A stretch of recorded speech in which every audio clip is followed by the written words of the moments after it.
Bhagavate Vasudevaya. Haribol.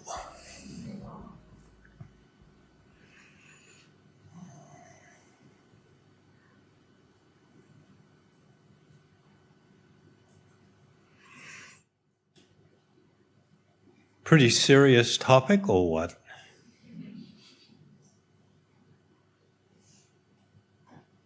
Everybody dies,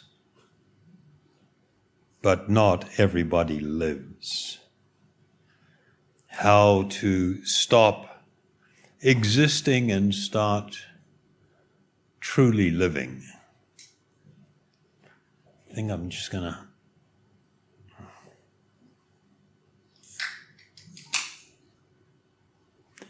So because it's such a heavy and serious topic, and some people may find some of the things that we raise a little disturbing. I hope not, but I ask your permission to be very honest and very direct with you all. I'm going to approach the subject from a purely transcendental perspective. So because this will be a real spiritual perspective,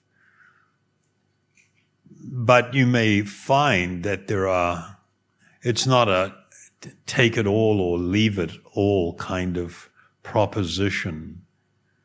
There may be parts of it that you are more moved by, and so you can apply what it is that we're sharing in different iterations in your life, as much or as little of it as you wish. So the first statement, everybody dies.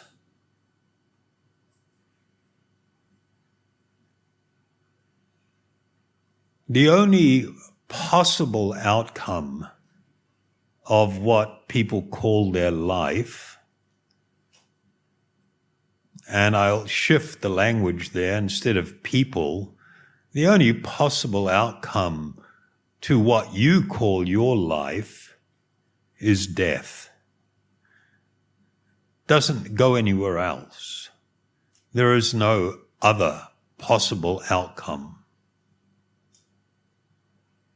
And it's rather sad that people are not more aware or thoughtful of that reality, because if that was more present in our life, you would behave differently in your dealings with one another, the way in which you look at the world, the way in which you look at yourself and your own choices in life. It would actually become significantly different. And your life, you would become a better person by being more mindful of that reality.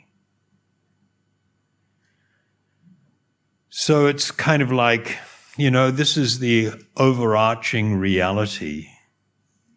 They used to have a saying, all roads lead to Rome.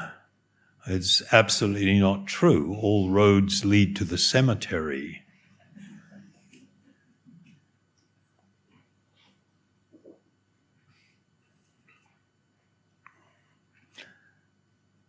The way in which people experience this reality. When I talk about, not being very cognizant, did the same talk up in Brisbane. We could have just played a video. And I was talking about, I asked people, have you ever been in a plane that's hit some severe turbulence? The kind where people fly out of their seat if they didn't have a seatbelt kind of turbulence. Or even if it's not that bad. I've been in a couple of those. But when you hit some really, really heavy turbulence and you look around the plane and you see everybody's face just like in shock. And it's like the blood is draining out of their face. And everybody's like really tense and they're gripping the armrest. It's a white knuckle moment. And, intense vibration. And it's a little, well, here's one perspective. It's probably not rougher than driving on going off-road or driving on a gravel road with a few potholes in it. But the terror everybody feels is they are suddenly made aware of their mortality. And it's like, I'm not ready for this. I don't want this. I don't know what to do. Somebody please help.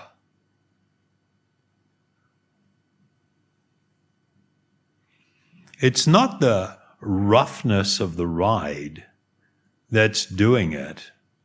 It's the most intense feeling of incredible insecurity. You have nowhere to hide. You have no shelter. If this is going down, it's just going to be like, now what? And of course it shows us how unprepared we are for this eventuality. So when I speak of it, it's kind of like, I've had a really interesting life. I probably don't sound like it. I grew up in New Zealand. And I became interested in yoga and meditation when I was quite young. And I ended up traveling to India when I was 19 to live as a monk. And being a guy from, I grew up in a town with 3,500 people. And there's just dairy farms all around, so there's all these cows just cruising around and all this lush grass everywhere. And suddenly I find myself in this environment. I'd never encountered severe illness or, heavy tragedy or anything. It had been pretty cruisy. And the Bangladesh war just started. And so like 10 million refugees crossed the border. And I was already living an austere life as a monk. We're talking about real basic stuff here. I've got one set of clothing, one thin cotton towel, and one blanket, and one lota for carrying water. That was the entirety, of course, my beads for meditation. But I was stunned by the way in which people were being forced to live, coming across as refugees, and they would inhabit all of the railway stations because the railway stations, had covering overhead. But everybody turns the railway lines into the bathroom, and everybody is like starving. And I would see people dying every day. This is not an exaggeration. You go to catch the train in the morning, if I went into Calcutta and then went back out to this ashram where I was staying, and you go at 4:30 in the morning, you're walking to the train station, and you have to be careful. You might trip over a body in the street. And they had a municipal worker who comes along with a little clay cup with oil and a little wick, and he lights it and leaves it there, because in a short while there will be a dump truck coming down the street. And when they see the light, they know there's another body. And they pull up beside it, and the guys jump out and grab the arms and legs after opening the back, and there's a pile of bodies, and they just swing it up into the back. And for a rather innocent guy from a really idyllic sort of childhood, at least everything being simple, it was stunning. Some of the things I've witnessed, of course, I wouldn't raise them here. People will freak out. But it was a very early taste of the realities that are often hid from people. But just in the normal course of life, people are constantly, it doesn't mean every day, but, somewhat frequently encountering death. And particularly as your body ages. I can remember jokes about my grandfather and old people like that who would get the paper in the morning, and the first thing they want to look at is the obituaries. See how many of their friends have died, But if you have a pet, a child has a pet, then you're faced with the reality that that pet may become ill and will definitely at some point die. And that can be really traumatizing for a young person, even an adult. I mentioned in Brisbane, my mother, she had a pet budgie and a cat. Good combi, right? The budgie had clipped wings, and, she liked sitting after doing her morning stuff. She'd be sitting in the sun and on the veranda and get the budgie out and let it on her finger, and she's singing to it and kissing it and everything. And the cat was hanging around, and she'd let it walk on the floor near the cat. And the cat, knew she was watching, so it's just kind of like sitting there. But you'd see the end of the tail twitching, And it's like the cat has a propensity it has no override for. It has a nature that can't be trained out of it. And so one day when my mother wasn't looking, budgie ends up in cat's mouth. And my mother sees it, and she just bursts into tears. And I was a young kid, and I was watching her, and she was just sobbing and sobbing, She'd lost her playmate, her pet. We also, will recollect in our life the death of a loved one. Parents, siblings, cousins, friends, uncles, and then feeling obligated and perhaps even wanting to attend a funeral. And you are confronted with the finality of death. The finality of it. It's just like, it's amazing. It's extraordinary. Of course, you look at any kind of news feed now and you've got these horrific wars going on. And if you take the time to observe what's going on and you see the great tragedy of innocent people, children, women, men who are not in combat, just dying, and the grief that it causes. But our tendency will be to look away, to change the channel, to go somewhere else, because it's a disturbance. Another reality is, old age, very old age. We live in a time when people conveniently separate themselves from old age and death. Now, I've grown up, most of my life I've lived in way less developed countries, third world countries, and nobody would kick their parents out of their house into a care facility.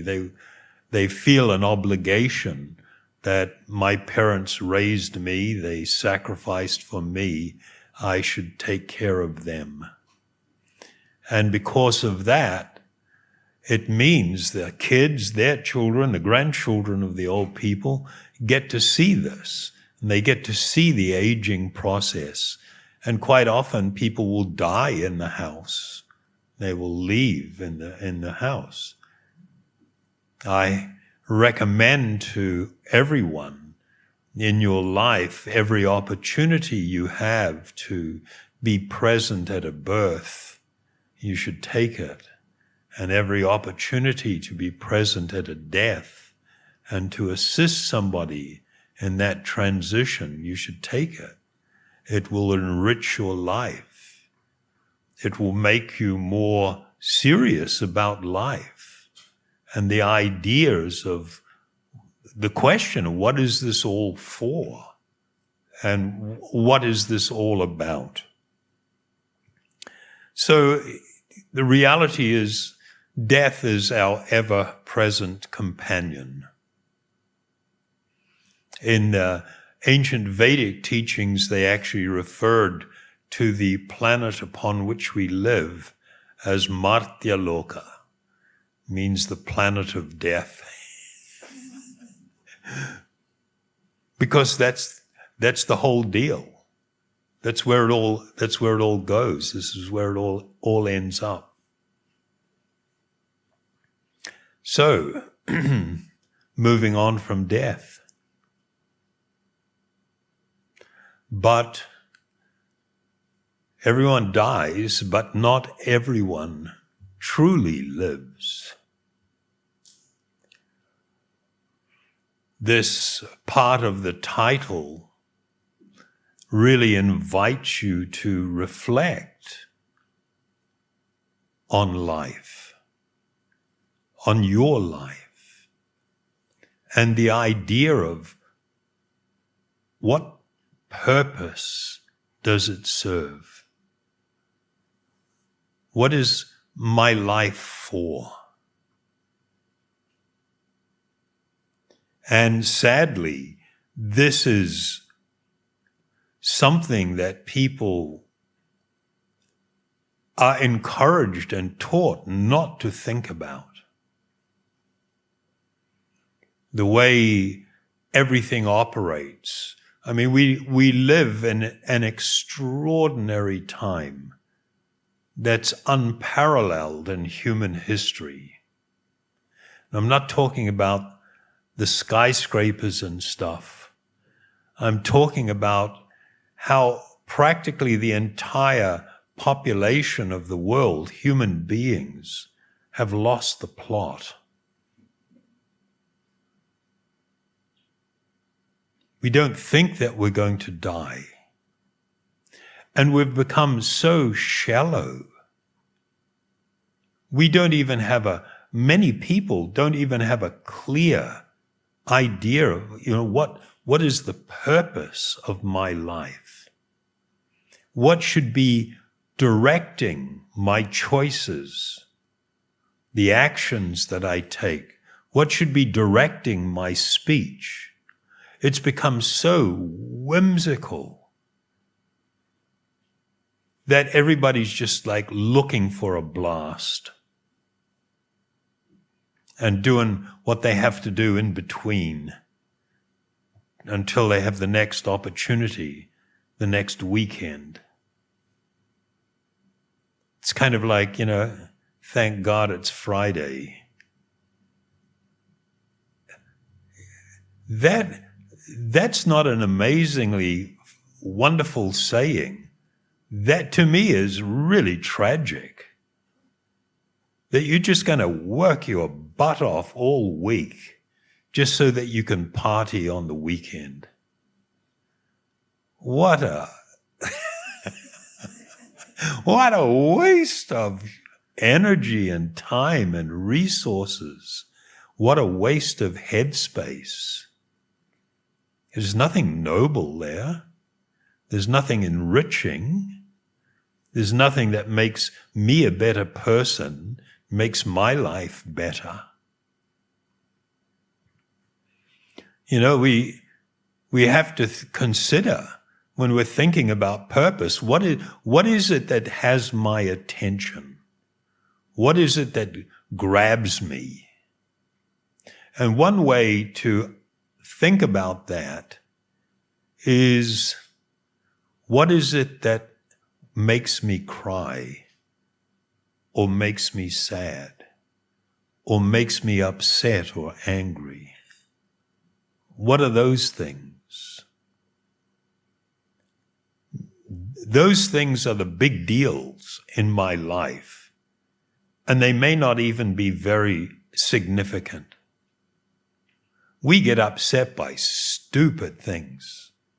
When I was still young, my cousins had gone to Fiji, and coming back, they brought some presents for all the, family members.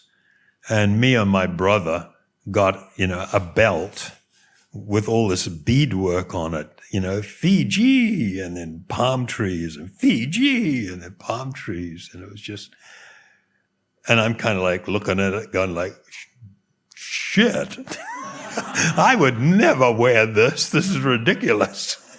I'd be embarrassed to be walking around and see my friends or the girls or whatever seeing me with this ridiculous belt. So I just put it in my drawer, and it's like no big deal, right? I don't care what happens to it.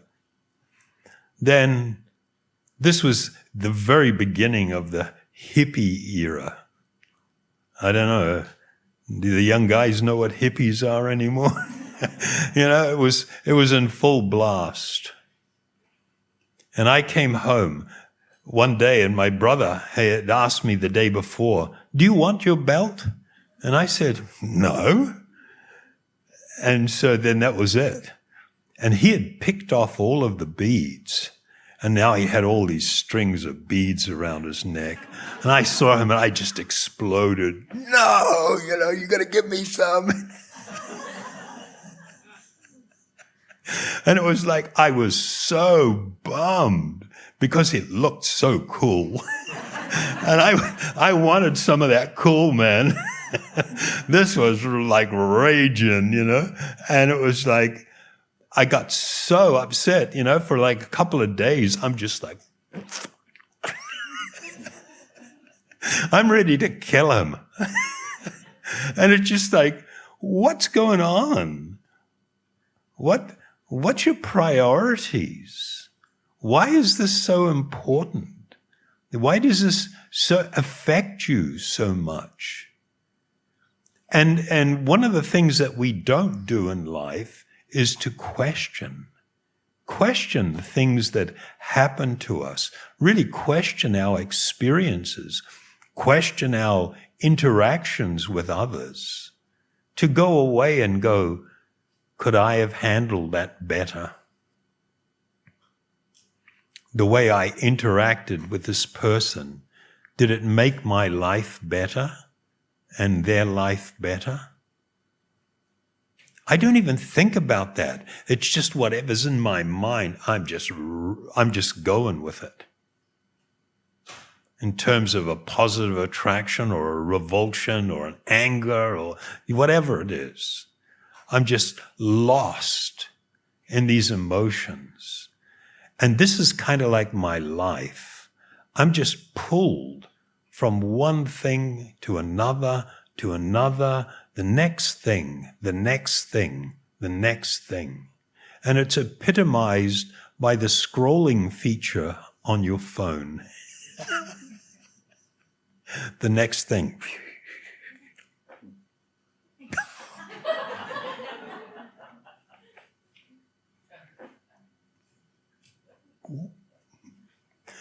It's just like, what? That's your life? You can spend 45 minutes, an hour doing that? That's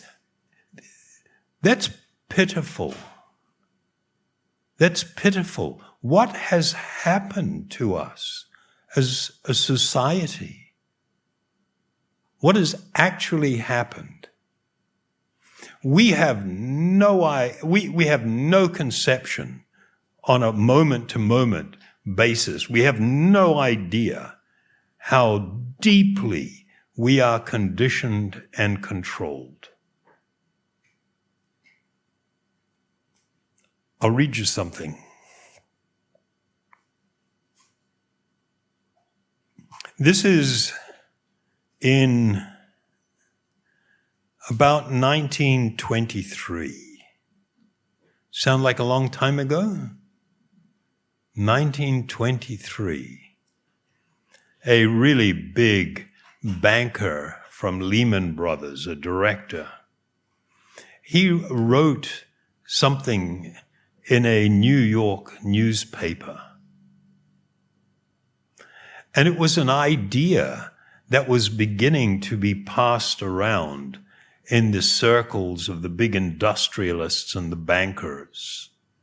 And he wrote, "We must shift America from a needs to a desires culture.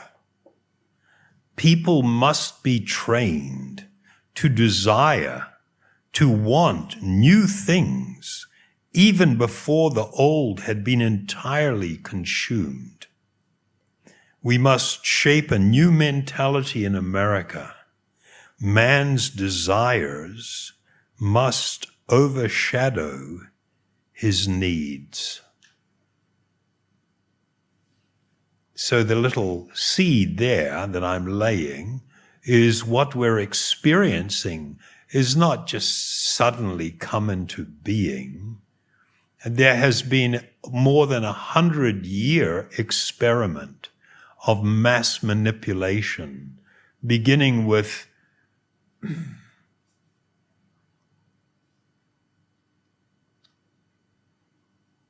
approaches that were designed by Sigmund Freud and how to control the masses. Sigmund Freud belonged in a time where he himself also thought masses are potentially always dangerous and they need to be controlled. Most people don't know that. And so they were freaked out by the Bolshevik Revolution and what happened in Russia. And so he was really quite, somewhat focused on how to control populations, keep them under control. And his nephew, Eddie Bernays, took all of his research on that and introduced it into what was called advertising. That's where it all came from. He engaged in what was described, the term that they used for it was propaganda. The manipulation of the masses through messaging. It was openly described as propaganda. But during World War I, the Germans did such an amazing job in affecting people's state of consciousness through propaganda, that propaganda it became a bad word. So Eddie Bernays thought, we need another word so it will be more acceptable. The term that he came up with was public relations. Far out or what? Okay, moving on. Computer age, where all through the development of advertising, people studied how to push your buttons and make you do something that you would not do if you were not influenced. You wouldn't just automatically buy a product. They had to get messaging going and imagery and connect it to dopamine rushes and all kinds of things so that you would respond. And that's why advertising agencies used to be that a client would come and they go, well, I need to increase my market share. So you're not individuals, you're not people, you're just market share. I need to increase market share. So what do I need to do that? And they will sit down and look at your stuff and your product and everything and ask you what's your target market. And then they will give you a budget. If you spend this amount of money, we will guarantee you a 15% increase in market share. How can you do that if the messaging doesn't work, if it doesn't control you? And of course, it does. So fast forward. In recent times, there was a gentleman, Tristan Harris. I don't know if you're familiar with his name. He's done some documentaries and stuff. He was hired as a design ethicist for Google. And he complained about a lot of the products, how they weren't very ethical. They were highly manipulative. And Google, of course, didn't really listen to him. They just wanted to hire somebody and have a title so the company looks good. So he left. And he ended up before U.S. Congress, giving a testimony. And one of the things he stated in addressing the business model of big tech or social media companies, it is to, and this is his words, create a society that is addicted, outraged, polarized, performative, performative, acting for the camera, performative, and disinformed. And he stated that's just the fundamentals of how it works. The average person has no idea when they pick up this device what's going on. They think, I'm just doing stuff. You don't see that at the back of this, there is a massive array of computing power that's tracking everything that you do. Even when you put in a Google search and then you erase one of the words and replace it, even that is captured and stored against your profile. They know more about you than you think they do, and they know how to manipulate. Another guy, a former director of Facebook, Tim Kendall, he said, they have literally rewired our brains so that we are detached from reality and immersed in tribalism. So these apps, they're not designed to entertain or to offer anything. They are designed to exploit you. It's not just trying to sell an app. No, they want your data. They want to know everything about you.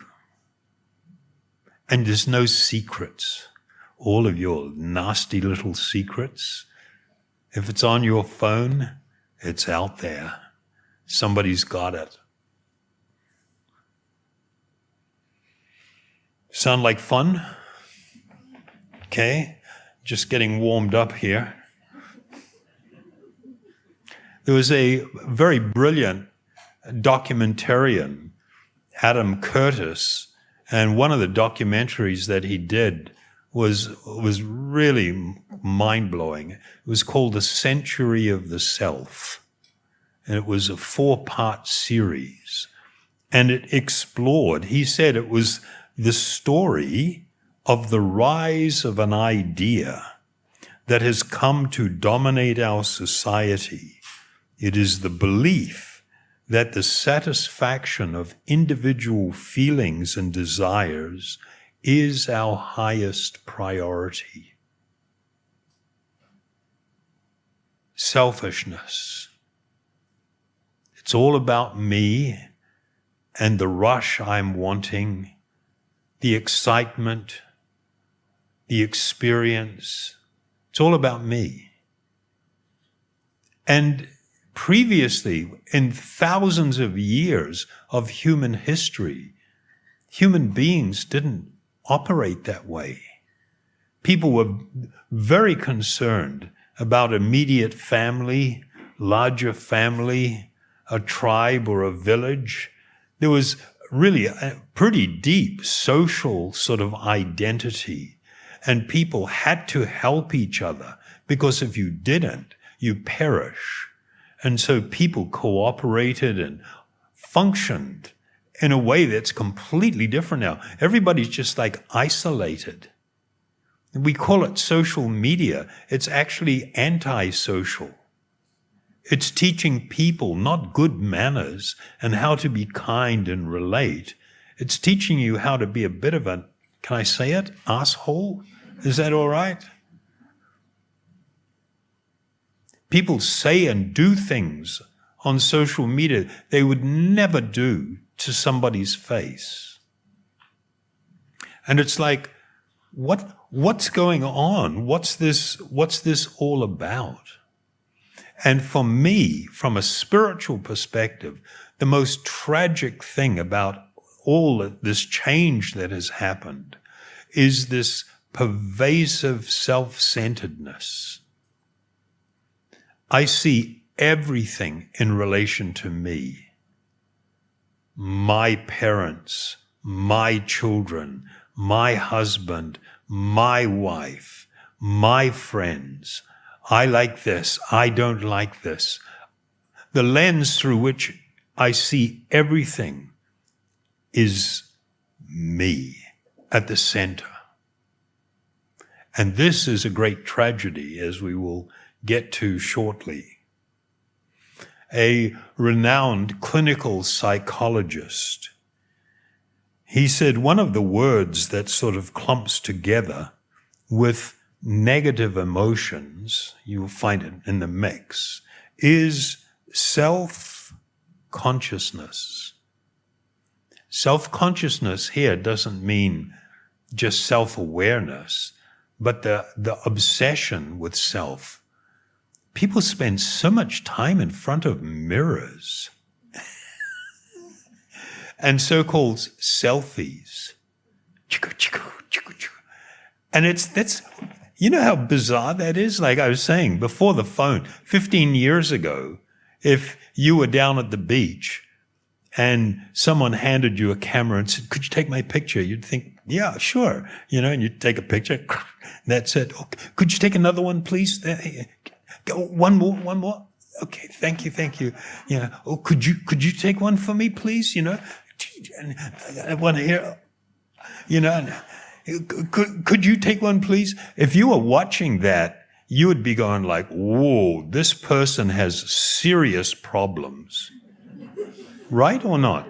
You would think there was something really wrong. There's some serious deficits in this person's life. They are screwed up.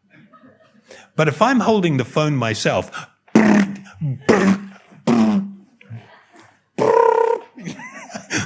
and then searching through 30 or 40 different pictures to figure out which one I'm going to post, this is called narcissism.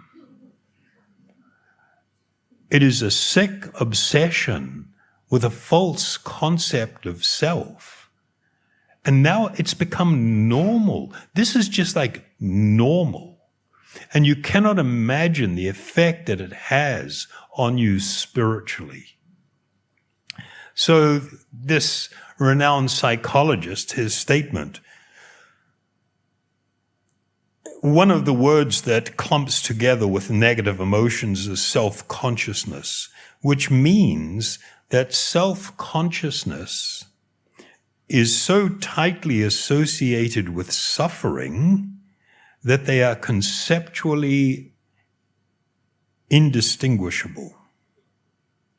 Which means literally, the more you think about yourself, the more miserable you are. And there's all the statistics to prove it. This is a reality. But yet this is the business model of all these dudes that have us all in their grip. And then we're wondering why there's an epidemic of unhappiness. Why the rate of especially young people, of mental health issues, serious mental health issues, and suicidation and suicide is just like rocketed in the last 5 years. And there's a reason for it. It's because of the way we are choosing to live and the type of values that we are adopting. Unthinkingly, we just do it, going along with the crowd.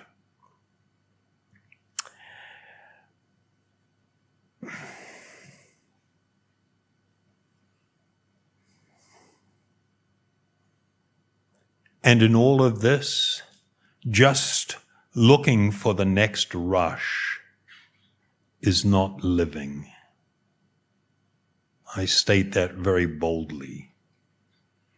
And we're captivated by messaging. I mean, one of the ones that's been around for a long time now, highly successful merchandising. The slogan, just do it. We don't even think that's weird. But actually what you've been asked to do is not to have any impulse control whatsoever.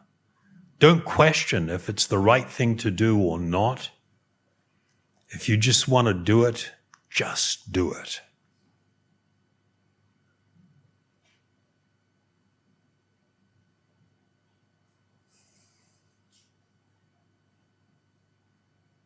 That's animal life.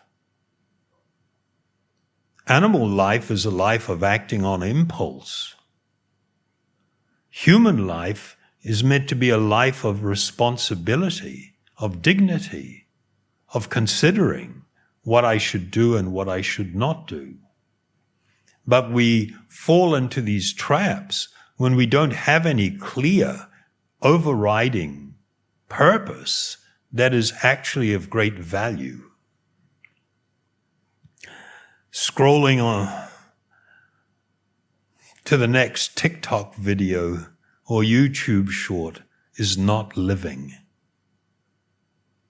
It's actually dying. It's like everybody has become hypnotized by the promise that this will do it for you. You know, the most fundamental thing about all forms of advertising, there is the recognition that every single person in their heart are empty. Every single person is feeling emptiness in their heart. And they're looking for ways to fill up that empty hole, or at least not to be aware of it.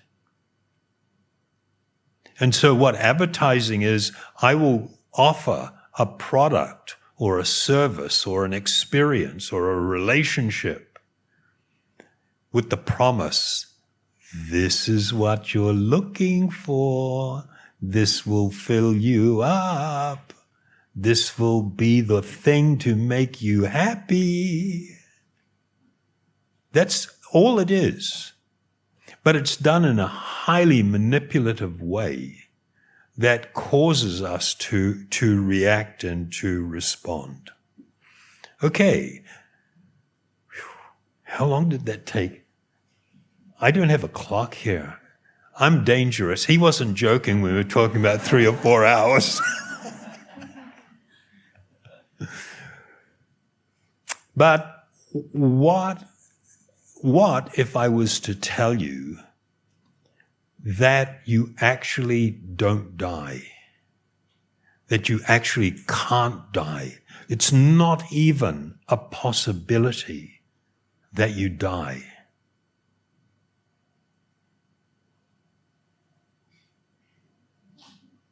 It's kind of like, what have I been smoking?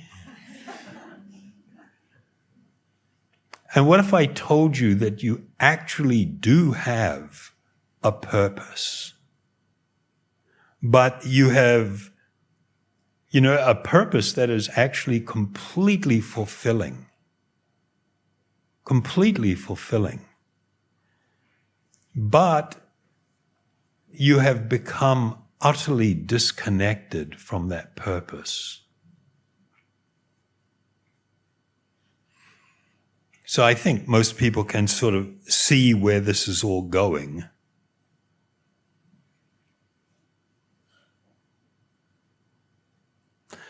If those two things that I just told you are true, it would mean that the value system, your drivers in your life, the algorithm, or the paradigm that is controlling you is false. It's either that's false or what I told you is false. And you have to choose which one.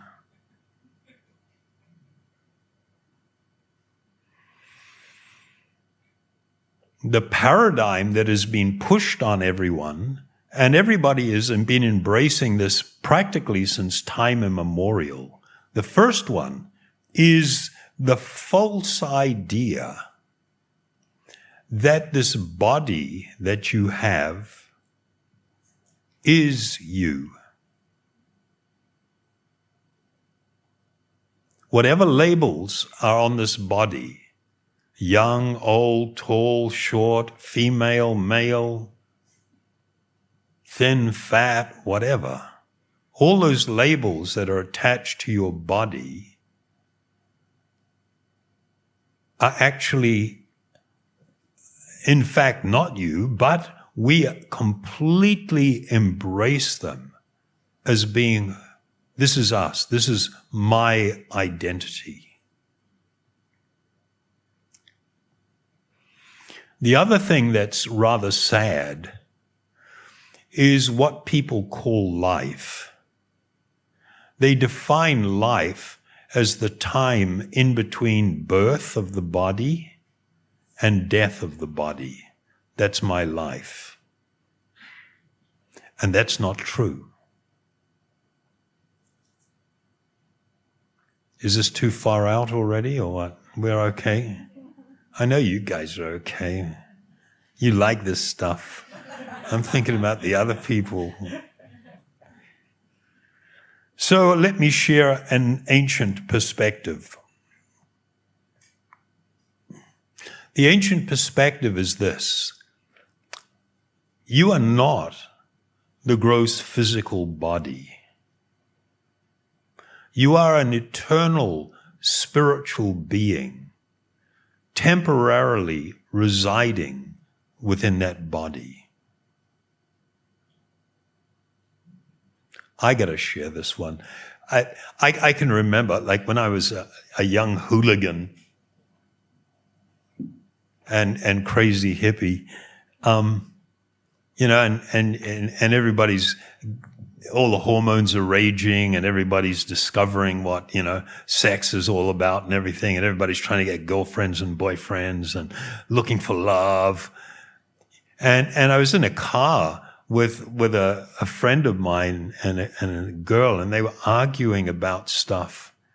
And I'm kind of like, you know, rolling my eyes. And then the girl says, "You don't really love me. You don't care about me. You're only interested in my body." And I heard that and it was like, whoa. But I didn't think very much about it. But it was like, actually, this is a little view into a transcendental reality. But people are so lost. On one hand, you know, she's trying to look pretty and she's trying to do all this stuff to attract the guy. And then when he's all over her, she kind of sometimes likes it and sometimes doesn't. And then she's feeling, you're just trying to exploit my body for sexual satisfaction, but you don't really care and love about me. So who are you? If you're not the body, who are you? Who are you? And of course, that would be like, no idea. Absolutely no idea. But this truth that you are an eternal spiritual being having a temporary material experience is complete reality that we are so disconnected from. And this is the foundation of all unhappiness, all suffering.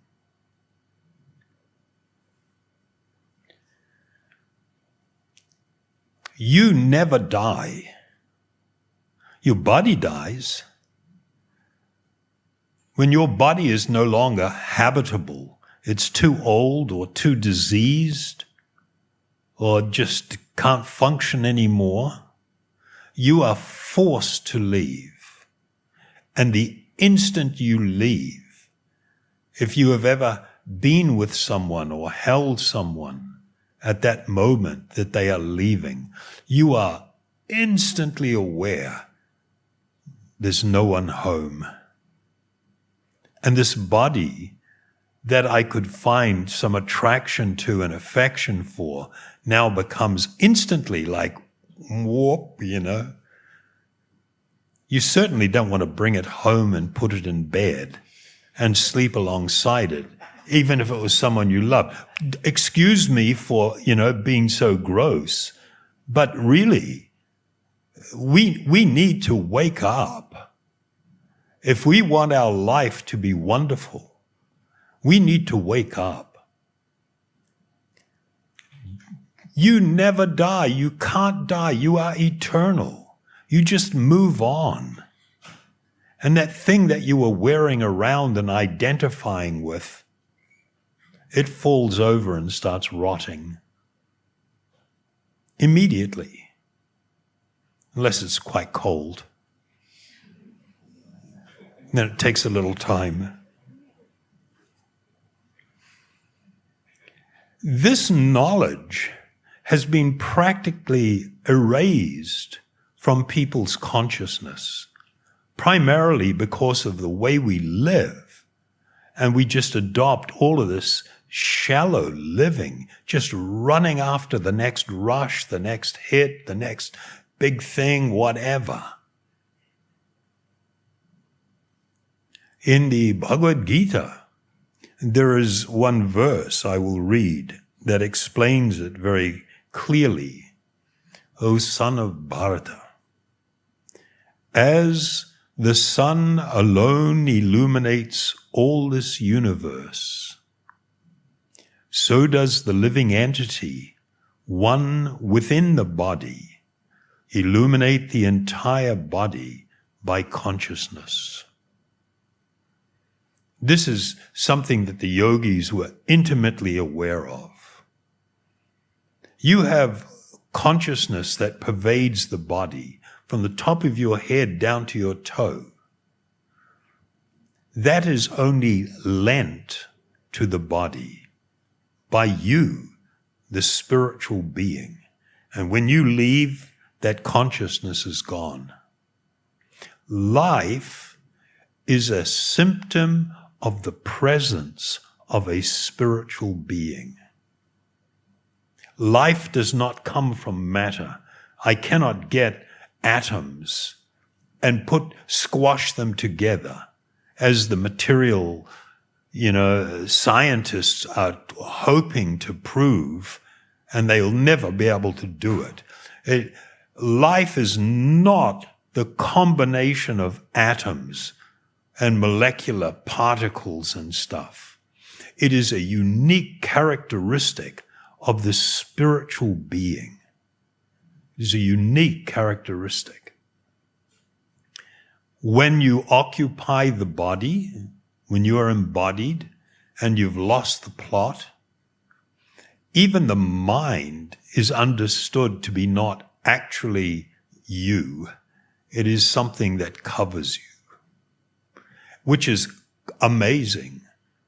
I used to do a lot of work in prisons and trying to teach people about impulse control and the idea that you don't have to follow your mind. Just because your mind has gone into a rage, you don't have to follow it. You don't have to act on it. You can step back and take a few deep breaths and maybe chant some mantras or go for a walk and think about, how should I respond? What's going to make my life better?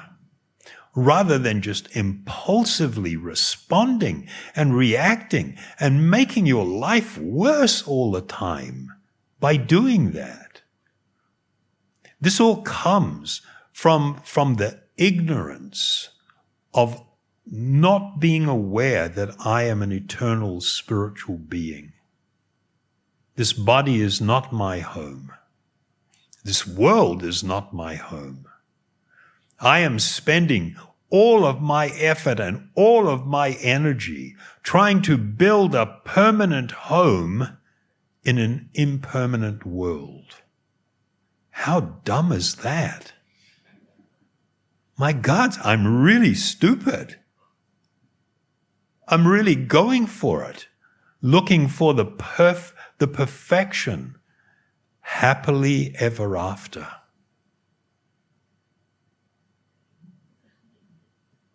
This is tragic.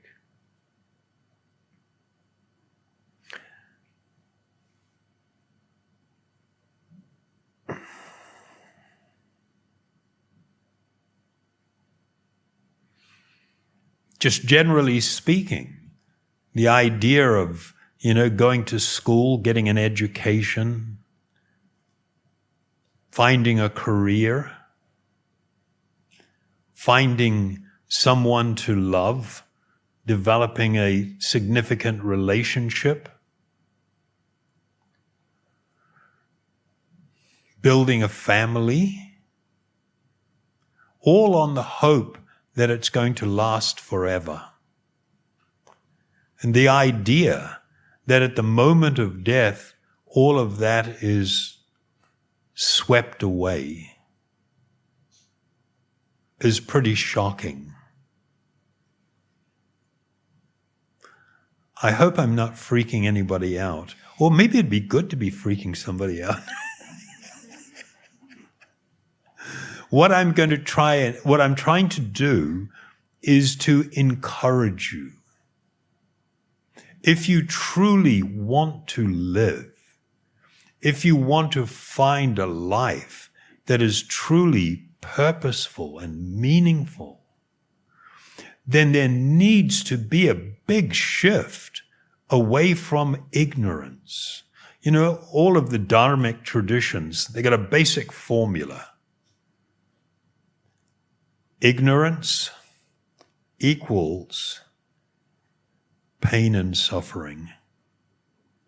The degree to which you are unhappy, that you are feeling pain and experiencing suffering in your life, to that same degree, you are going to be ignorant of things.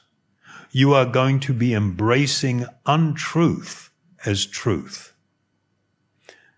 To think that I can make a perfect home in this world, no, you can't. We can do it for a little while, but then we're going to have to move on. It's false to think we can make a perfect home for ourselves here. We can make something comfortable to live in. We can make a nice environment to raise a family and to have friendship with others and to do things that are actually important and significant. But the idea of trying to find a permanent home here is a false idea. We desire happiness. Do you know why we want happiness? Because it actually comes from the soul itself. The eternal spiritual condition of the living being is to exist in a state of limitless happiness. And we find ourselves encased in this body. That urge is there, so we're always looking. Nobody's happy about being on a bummer, right? I mean, is there anything wrong with being depressed? It goes against the grain. We want happiness, and that's a spiritual desire. But if we seek to fulfill a spiritual desire in the temporary realm of matter, we will not find the perfect happiness we seek. We will find temporary and limited happiness that doesn't actually fulfill us completely. We also desire love. And the reason we desire love is because, nice little secret here, the nature of the spiritual being is that we are meant to be immersed in a great ocean of transcendental or spiritual love. That is why the urge is there. And we're looking for this person, we try this person, marriage. We're so desperate. We don't even check the other person out carefully. If it looks like a little bit, oh yeah, could check a couple of boxes there, okay. And then if I see any sort of like signs that, something could be weird here, nah, it's okay. We'll fix that later.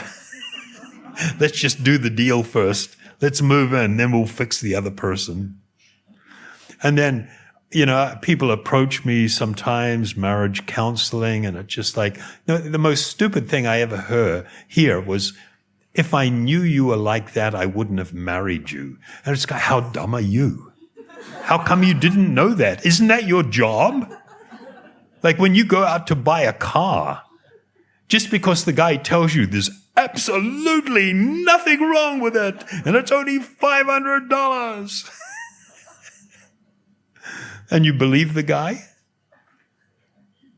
At least if you don't know how to check out a car, you bring a friend or something, or you see if there's a guarantee, right? That if it craps out, they're actually going to fix it or take it back or replace it. But when it comes to relationships, all of a sudden we just go stupid.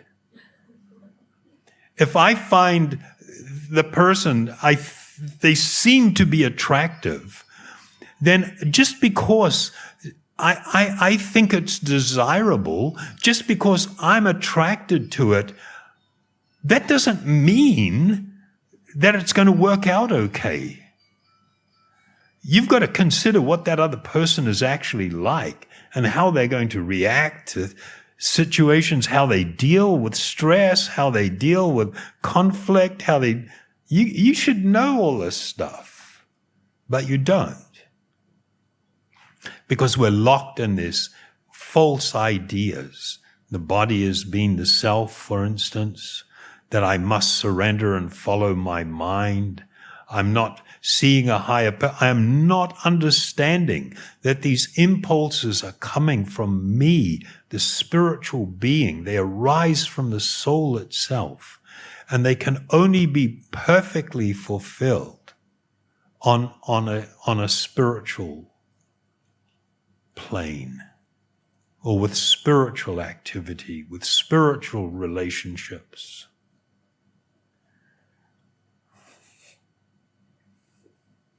How we doing? Is this what you expected? Not really. Or what? Is it okay?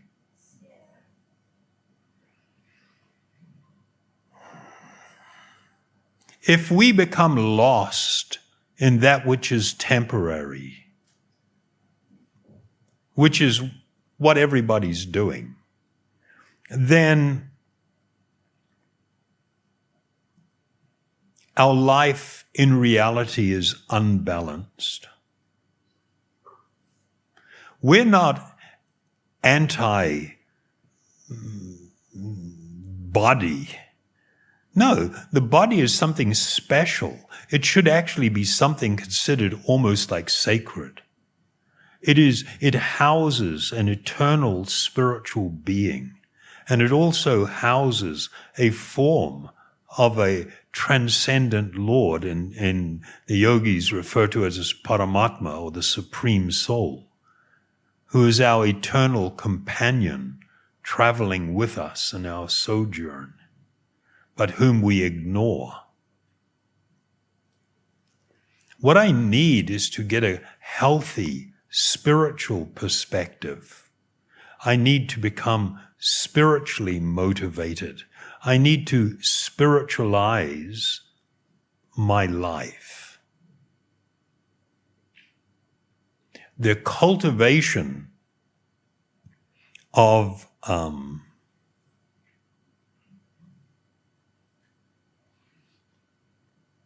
what we call yoga wisdom, spiritual truth, and to reflect on that from time to time, and to begin to incrementally, shift course, to move away from a flight path that can only end with crash and burn. Is that too savage, or is that okay? That's where it all goes, crash and burn.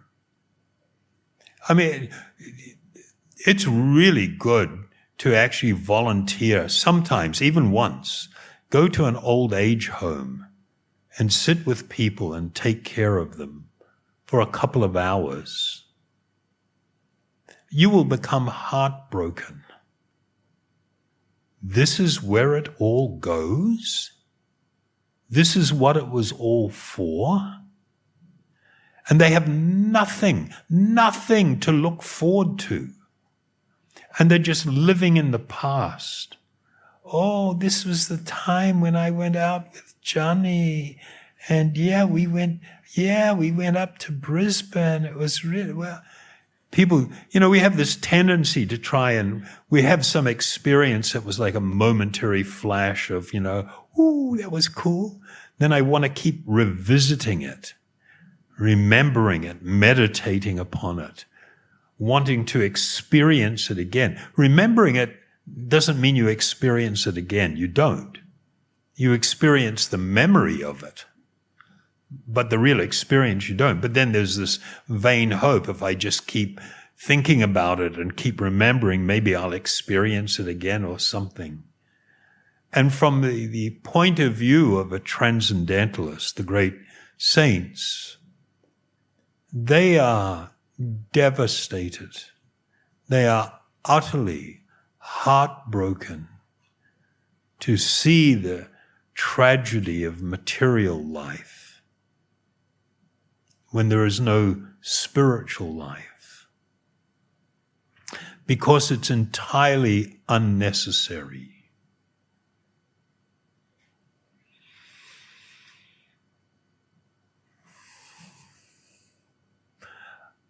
We're just kind of like dabbling with a few fundamentals. There is a lot more attached to this that can be so helpful to you in your life. One of the opportunities that you have in coming along to this center here and mixing with the lovely people that run it, they're offering you more than an opportunity to just relax and unwind and to feel a little bit more at peace. They are actually offering you the opportunity to cultivate a vision of eternity, to transform your life through very simple practices that are utterly transformative. And of course, the greatest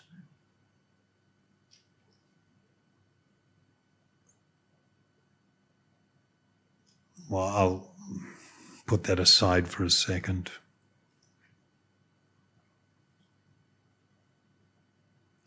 Because you are an eternal spiritual being, you have a divine or holy or spiritual purpose. That first purpose is to rediscover who you actually are, to go beyond the false and shallow labels and the exterior. I mean, my God, how painful is that? Identifying with the body and then hoping that you are lovable, that you are likable, that you're acceptable, all because of your body. And then being in such stress as the body begins to age, or you get a big zit on your cheek, or all the stuff that happens. If you are going to tie your quest to be lovable, to be acceptable, to be likable, to how your body looks, you are in for a rough ride. I promise you, it's a rough ride.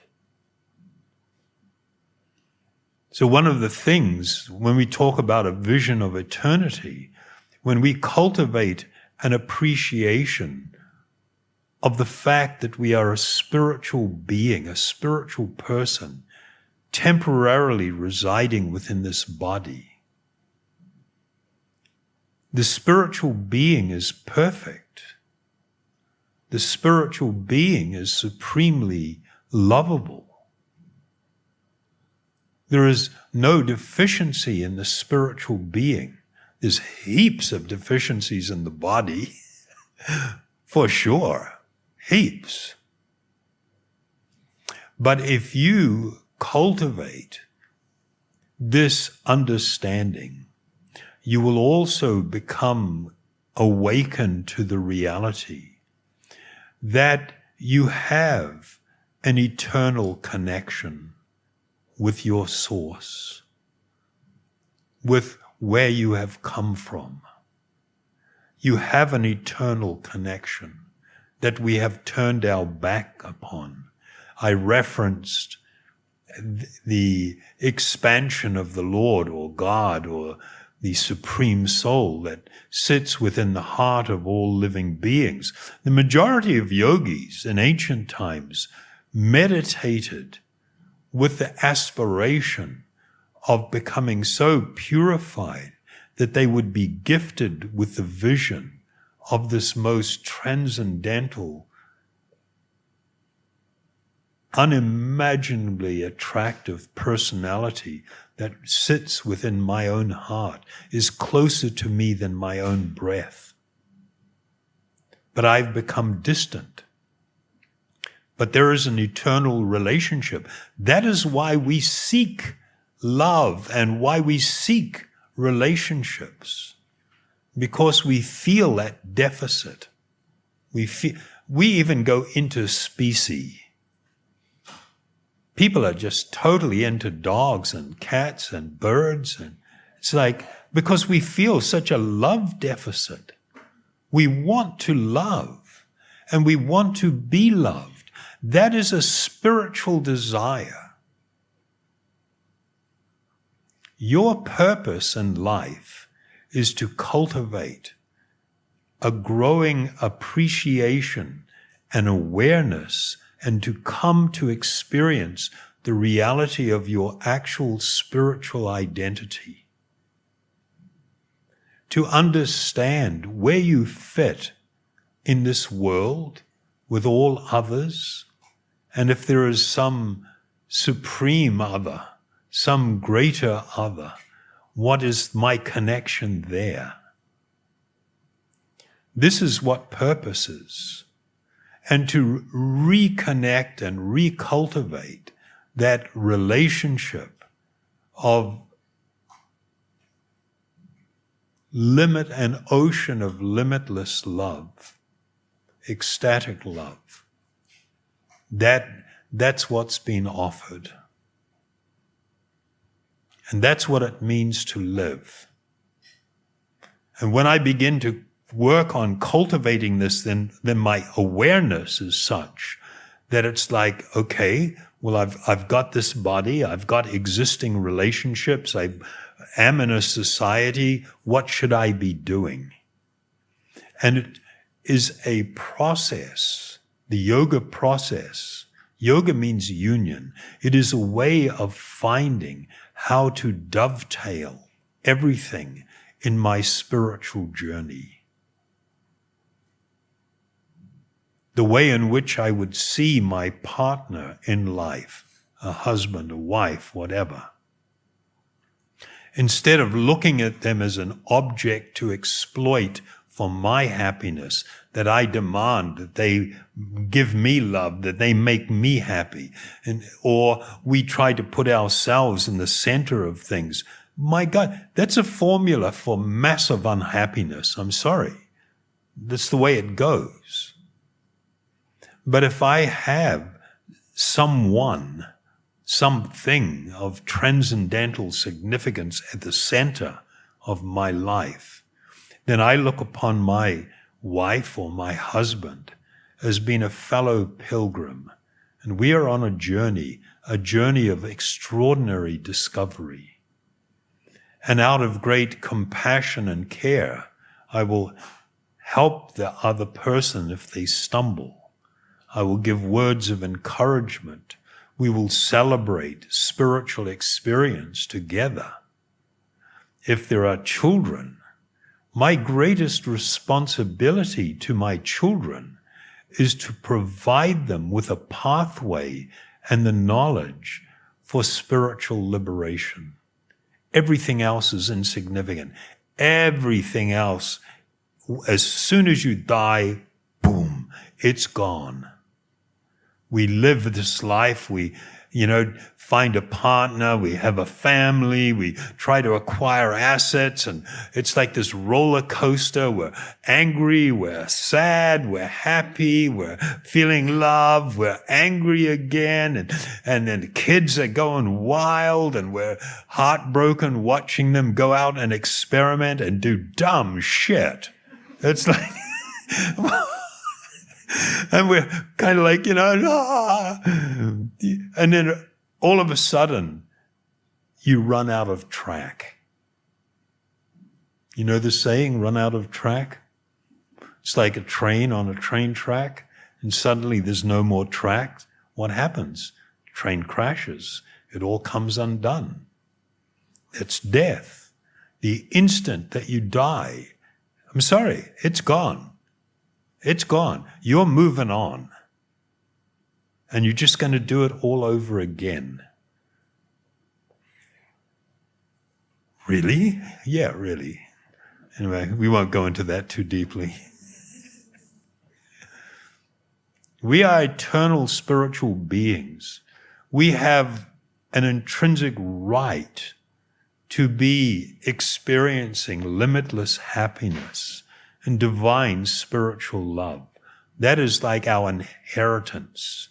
It is like, I can't say birthright because that's the birth's related to the body, but you get the idea.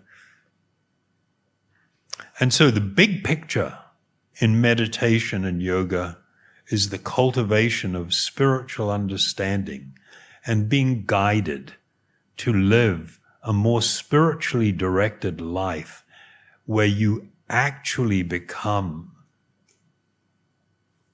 extraordinarily happy. And everything falls into place. I'm going to stop now.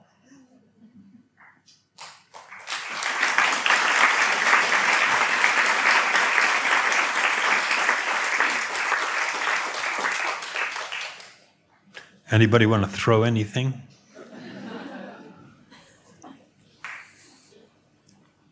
What we'll do now is just for a few minutes, we'll chant a little. And then after the chant, if you have questions, I will try my best to answer them for you. Sound okay? So this,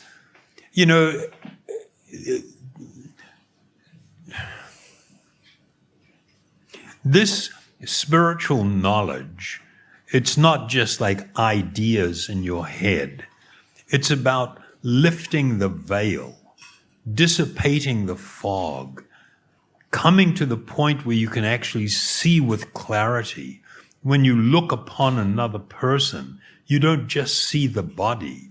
You see that there is an eternal spiritual being residing within, and they are my brother or sister. I should not treat them harshly ever.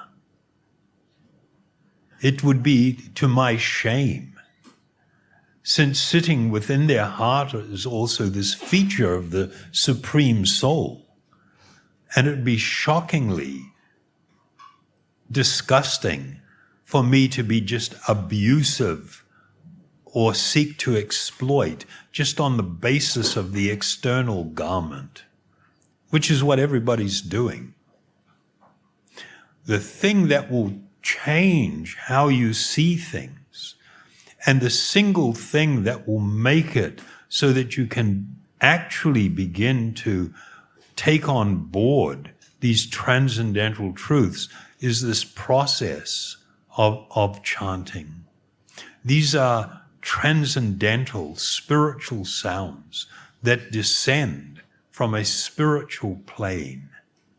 And just as in the cold morning you can go out and sit on the steps or in the veranda in the sun and soak up its warmth, similarly, when we engage in this practice, we should open our heart and realize that we are literally in the presence of the Lord. That was an old song from, what was that group? Okay, don't worry. Have enough. I have finally found a way to live in the presence of the Lord. Eric Clapton and them, was it? When we engage in this process, you simply, it's just like, on a really balmy day and you may be feeling all kind of like hot and sweaty, you walk out into the ocean. And as you walk into the ocean, just letting your fingers glide through the water. And it feels so good. And then you get out deep enough and then you just fall over. And you're just lying there in the balmy waters, feeling enlivened and refreshed. This is how we should meditate when chanting spiritual sound. We just let it all go. Let all the defenses down. It's all going to be there later. For now, just immerse ourselves in the ocean of spiritual